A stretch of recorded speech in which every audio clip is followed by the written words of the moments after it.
What is going on, guys? Welcome back to another episode of Cooking with Clams. I'm Will. Believe it or not, it is winter time in New York, but it's probably about 53 degrees. It's been raining, so this all would have been snow, which would have been great, but it's actually rain. But what that means with the temperatures this way and all of the moisture and everything on the ground, there is a good chance of finding some mushrooms. So I decided to take a little break from the house and come out here and walk around. And like I said, it's warm out. It's like actually nice. It feels like fall rather than anything. And I'm not sure what these guys are, but what I'm particularly looking for is oyster mushrooms. And they grow on birch trees, maple trees. So I'm in a section where I know that those are, and I found these. I don't know what they are. So I'm not gonna harvest them or anything like that, but they do look really cool. So check this out.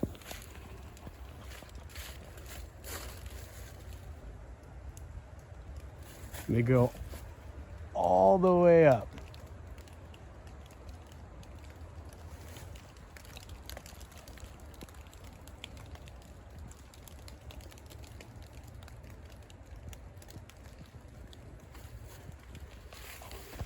But all right, we're gonna keep walking around here and looking at all the dead stuff and see if we find anything.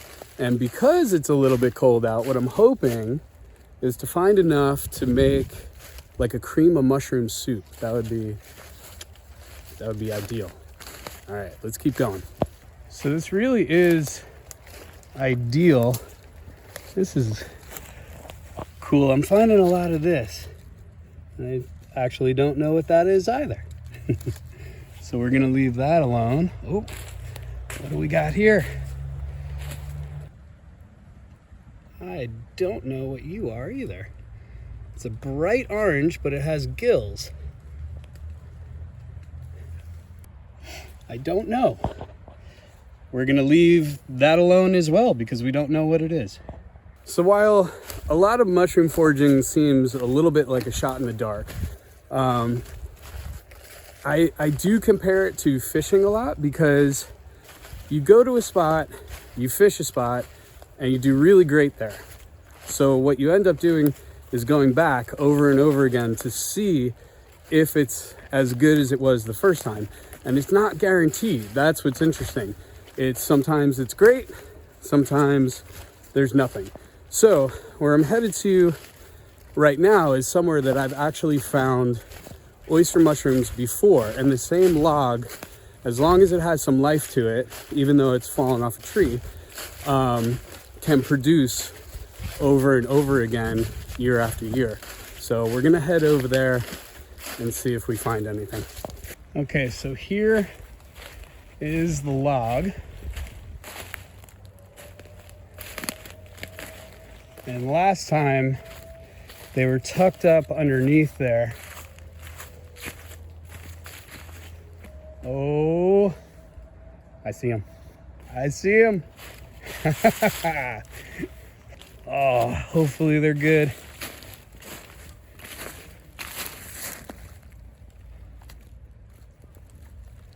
Those are huge. Those are huge. Oh, yes. Oh, and they feel good. Even with all this rain, they still feel pretty good. All right, we're gonna pull some of these off.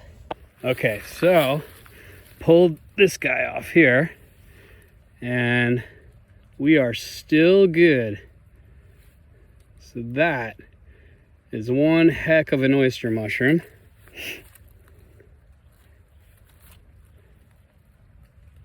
I should have a knife, but it's kind of like packing a cooler full of ice. If you bring your knife, your mushroom knife, you're almost guaranteed to find nothing. So I come very unprepared, and I usually have luck. So I'm gonna pull a couple of these guys off here. Now there's even a few underneath here. These guys are probably, yeah, they're a little far gone. Actually, they're not even that bad, but I'm gonna leave them because we still have all those and these giants.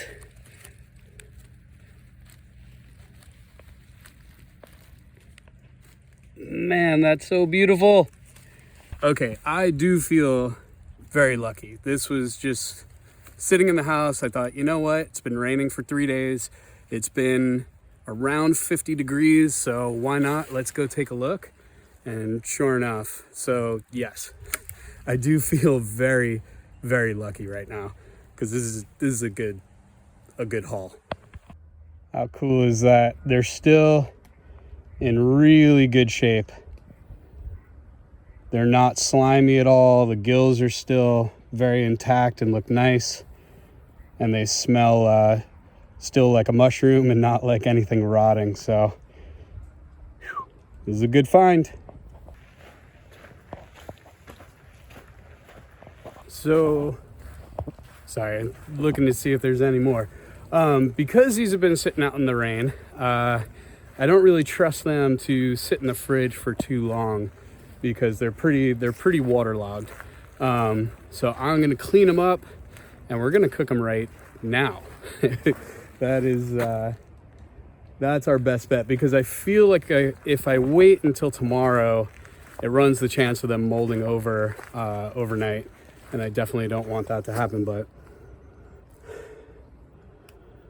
for right now, they smell amazing. Not one sign of rot at all. They look amazing, they smell amazing, they're gonna taste amazing. Not too sure what these guys are.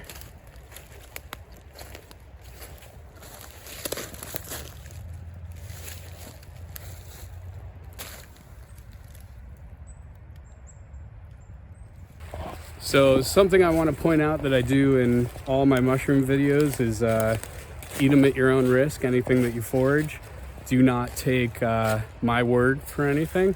I am a novice at best. I'm just learning. And one of the things is that I only go after specific mushrooms that don't have lookalikes, that are very easy to identify, because I want to be as safe as possible, as you should too. With that said, in your area, look up, if you're interested in getting into mushroom foraging, look into mycological groups. There's one here on Long Island that's amazing, and I met a guy named Roger. At one point we were both out looking and ran into each other and sparked up conversation, and it is absolutely worth it to join that group and get involved, and you will learn more than any book could teach you. All those people's wealth of knowledge is worth millions, and worth your safety, so that you know what you're foraging for and doing it safely. All right, I got to figure out how to get out of here. I think we go this way. I ended up waiting one day, so I wrapped the mushrooms in paper towels and then put them in a brown paper bag and put them in the fridge. And I'm kind of glad that I waited, because I mean, look at this day. Unreal the fact that we are midwinter and it's probably 53 degrees today and absolutely gorgeous out. But we're gonna make cream of mushroom soup with farro. And if you don't know what farro is, that's like a barley. It's not like barley, it is farro, but it is similar to barley. It's an ancient grain, really earthy, delicious. So let's get started. Okay, let's see how our mushrooms fared overnight. There was a lot of moisture in them, but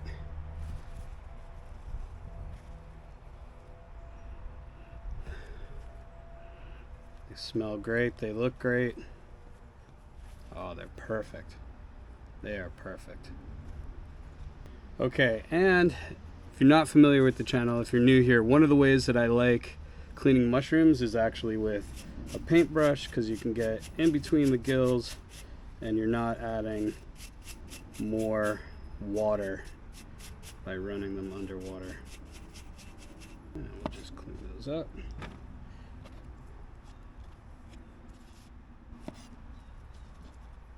But these were relatively clean. If you really look in there, no bugs, no nothing. They look great. It's always good to cut them down and make sure, but those are gorgeous. There's no bugs in there. We're doing good. Okay, those are all cleaned up. Now we'll chop up our veg. So I have 2 cloves of garlic. These are pretty old garlic, if you couldn't tell, but they'll do the trick. And I'm not going too crazy with it, just a rough chop. And we'll do half an onion.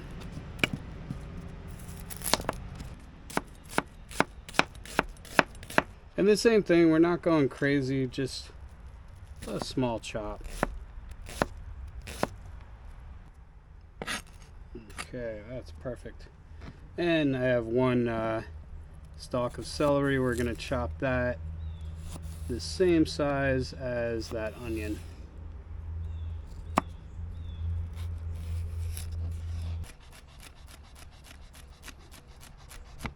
And then with my mushrooms, I'm actually just going to slice them long ways, not too thin because they're gonna cook down a lot. But really what I want are pieces about that big. So if you watch the steelhead episode, this is all the scales from that fish. I got to come back here with a power washer and get them out of here. So I have thyme and rosemary, and I'm going to show you something to make everyone's life, including mine, much easier. So I have my thyme and my rosemary.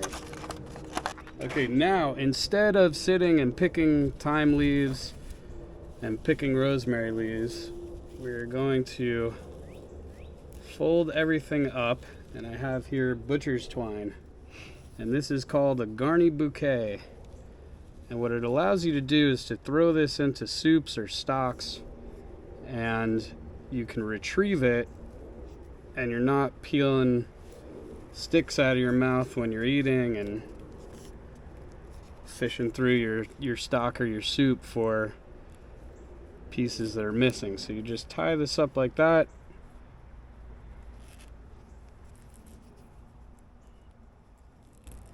And then you can put that whole thing into your stock or your soup or whatever, and then when you're done, you pull that out.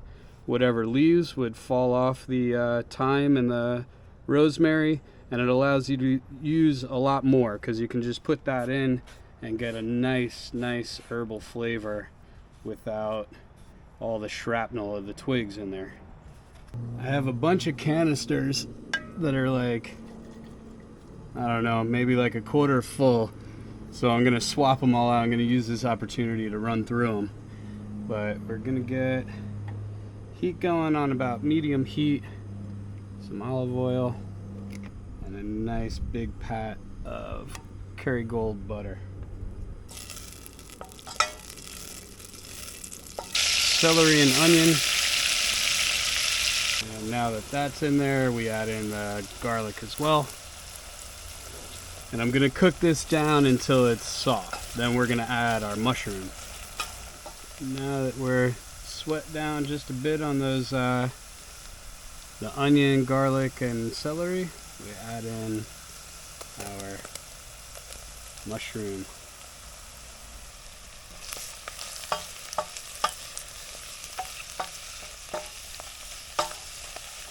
And now to this, I'm going to add a bit of salt and pepper. And I'm going to add the salt now because I want those mushrooms to release all of their moisture. Bit of black pepper. We're really going to cook these down, so it might take about 5-10 minutes. Looking good. We still got a while to go.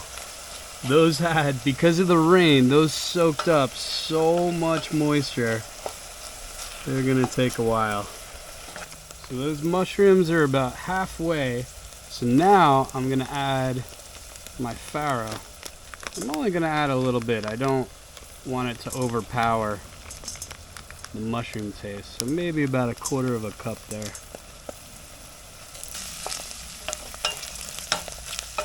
Let this go about another 5 minutes. Mushrooms are almost done. I'm gonna add just probably about a tablespoon of flour. We're gonna mix that in and cook it off just a little bit. And that's to thicken up our soup, but we don't want that to really take on any color or burn at all. You could do that with cornstarch. I don't know, if you want to keep it gluten-free, you don't have to add it at all, actually. Okay, now I'm gonna bring my heat up and I'm gonna add white wine, about 2 cups. And we are going to cook off all of that wine. I think I gotta switch my butane. Yep. And now, the way to tell if you've burned off all the alcohol, you just breathe it in. If it singes your nose, that is alcohol. So you wanna keep simmering it until that little bit of sting goes away. But you see, I don't know if you can really make it out what that little bit of flour did. It's nice and thick already. Okay, now I'm gonna thin it out just a bit with water. Not too much. We're gonna bring that up to a boil and we're gonna add our garni bouquet. Throw that in there. And once this comes up to a boil, we're gonna lower it to a simmer and then pop the lid on it and let it cook probably for about 15-20 minutes. Add a little more black pepper and just a little more salt. Okay, down to a simmer, lid on, see you in about 20 minutes. All right, one more butane down. This one should do it. This is a good way to go through these though. Get rid of all of them. Alright, we're almost finished here. I'm gonna add just a little bit more water. And now I'm going to add my cream.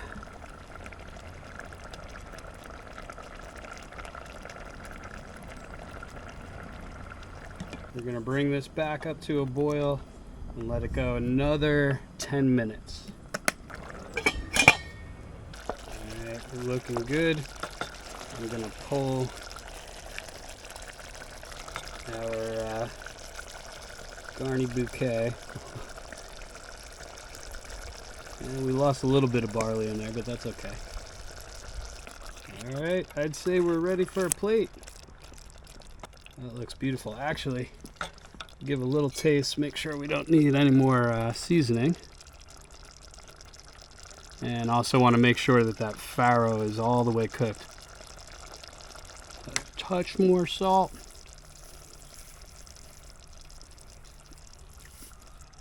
And a little more pepper.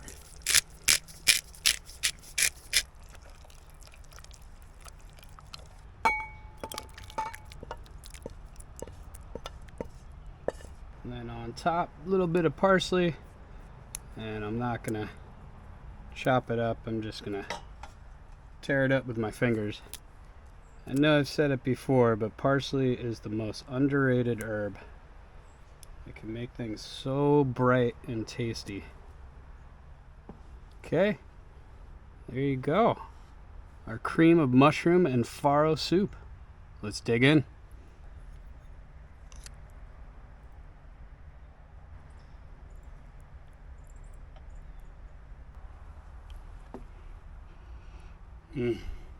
The smell coming off of this, it's almost a shame that it's not more dismal, gray, and cold out, but I mean, it's nice out.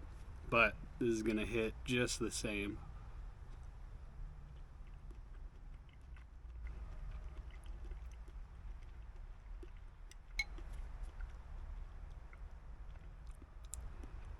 The farro is nice because it gives it a bit of a texture. Otherwise it would be a little bit mushy. Mm.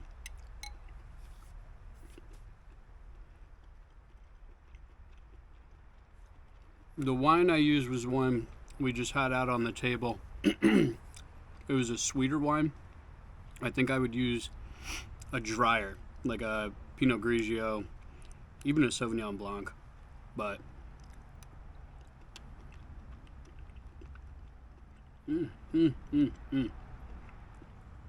oh yeah, let's get a big old chunk of mushroom. That one looks pretty. Yeah, it's cool because you cook them down, and I mean they're still plump and juicy.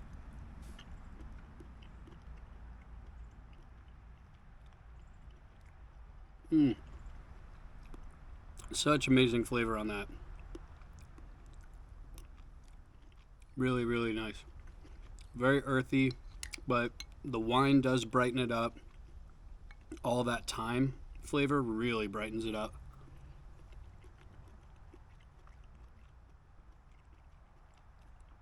And of course the parsley. I'm very happy. That was, I have certain spots. I know, okay, I found these mushrooms here this time. So it doesn't take much to jump in the car and go take a walk there and see. And I think one of the best pieces of advice that I got for mushroom foraging is don't go mushroom foraging, meaning go for a walk. Go do something. Don't set out specifically to go find something. Keep it in the back of your head, but when you do that, you are setting yourself up for a little bit of disappointment in case you don't find it. But this way, yesterday I was bored. I wanted to go for a little hike. I did, and I was like, you know what? Let's go check that log and see, just by chance. And sure enough, these beautiful oyster mushrooms were growing on them.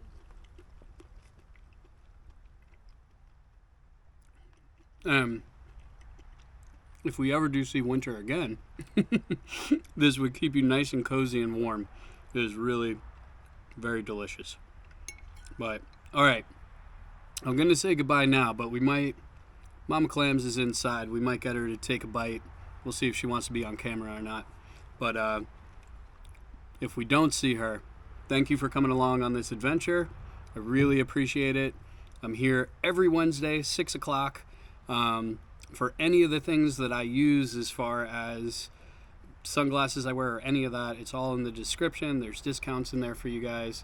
I just want to say that I appreciate you for coming along every week. You guys leave amazing comments. Amazing. The channel's grown more than I ever thought that it would. And that's thanks to you. So thank you very, very much. All right. I will either see you in 2 seconds or I'll see you on the next one.